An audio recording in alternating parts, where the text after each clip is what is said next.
Friends, welcome back to media talks. நான் உங்கள் மௌனிகா. இதுலையும் வீக்கா இல்லை எதில் அப்படின்ட்டு உங்களுக்கு ஃபுல்லாக சொல்கிற செக் பண்ணி பாருங்கள். வீக்காக மட்டும் இல்லைங்க. ஸோ விஜய் அவார்ட்ஸில் என்ன வேலையை பார்த்தாங்களோ அதே தான் இந்த இதுலேயும் வேலையை பார்த்துருக்காங்க.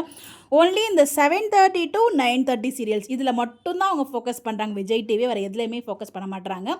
நவராத்திரி விஷயமாக வந்து பார்த்திங்கன்னா ஒரு கொலு பொம்மை மாதிரி வந்து அதோட சீரியல் பேட்ஸ் வந்து பார்த்திங்கன்னா வச்சு ஒரு ஒரு ஷோ சின்னதாக குட்டியாக ஒரு வீடியோ ஒன்று க்ரியேட் பண்ணியிருந்தாங்க. அதில் 7:30 to 9:30 என்னென்ன சீரியல்ஸ் போகுதோ, அதாவது ஐயனார் துணை, பாண்டியன் ஸ்டோர்ஸ், சிறடிக்க ஆசை அண்ட் சின்ன மருமகள், இந்த 4 சீரியல்ஸ் மட்டுமே வச்சு வந்து பார்த்திங்கன்னா அந்த வீடியோ க்ரியேட் பண்ணியிருக்காங்க. மற்ற சீரியல்ஸ்லாம் எங்கே மற்ற சீரியல்ஸ் பேர் இல்லையா, இல்லை சீரியலே இல்லையா அப்படின்ற மாதிரி எனக்கு தோணுச்சு. பிகாஸ் அந்த நான் ப்ரைம் டைம் சீரியல்ஸும் அதுக்கப்புறம் சாயங்காலமாக அந்த 7:30 மணி வரைக்கும் 7 o'clock வரைக்கும் சீரியல்ஸ் போயிட்டு இல்லையா, அது வரைக்கும் சீரியல்ஸ்லாம் சீரியலே இல்லையா, போட்டு நீங்கள் எல்லாத்தையும் போட்டிருக்கணும். இல்லைனா எல்லாத்துலேயுமே ஏதாவது கொஞ்சம் கொஞ்சமாவது போட்டுருக்கணும். அப்படி இல்லாமல் இந்த 7:30 to 9:30 மட்டும் ஏன் இவ்வளோ முக்கியமாக வந்து எல்லா இடத்துலையும் முக்கியத்துவம் கொடுத்துட்ருக்கீங்கன்னு தான் எனக்கு இப்போ வரைக்கும் புரியல இந்த பார்ஷாலிட்டி. பட் ப்ரொமோஷனை மட்டும் வந்து நம்ம லக்ஷ்மி பிரியா கொடுக்குறாங்க, எல்லாரும் கொடுக்குறாங்க. ப்ரொமோஷனில் கண்டிப்பாக எல்பி இருப்பாங்க.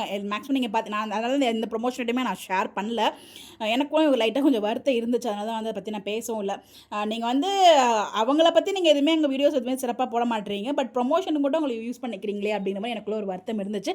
பட் இதுலையாச்சும் அவங்களை இன்க்ளூட் பண்ணுவாங்க அப்படின்னு பார்த்தா அதுலேயுமே இன்க்ளூட் பண்ணலை. ஸோ அந்த 7:30 to 9:30 மட்டும் தான் மென்ஷன் பண்ணியிருக்காங்க. ஸோ எத்தனை பேர் அதை நோட் பண்ணிங்க அப்படிங்கிறது மறக்காமல் கமெண்ட்டில் ஷேர் பண்ணுங்கள். எத்தனை பேர் வருத்தமாக ஃபீல் பண்ணிங்கிறதும் கமெண்ட்டில் சொல்லுங்கள். உங்களுடைய கருத்தை கமெண்ட்டில் சொல்லுங்கள்.